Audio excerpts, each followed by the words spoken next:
Hello po! Agora a gente vai aprender o significado de at saka. At saka. At saka em português é tipo e também. Por exemplo, você vai ir no mercado? Por favor, compra maçã, uva e também pão. E também pode falar at saka. Pupunta ka ba ng palengke? Bili ka naman ng mansanas, ubas, at saka tinapay. View? Mais um exemplo. Hi! Pwedeng makiparty? Hi! Pwedeng makiparty?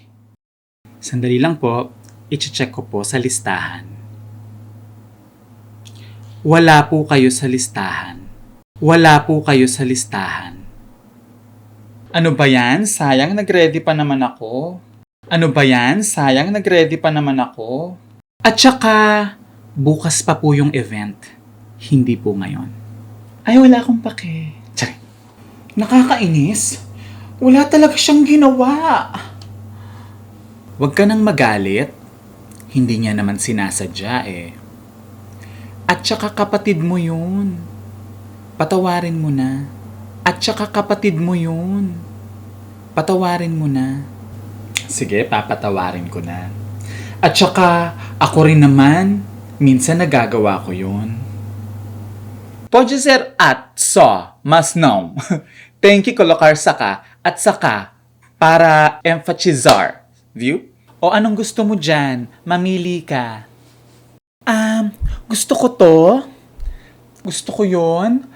At saka yun. At saka yan, gusto ko yan. At saka yun, gusto ko yun. Ang dami naman. Isa lang.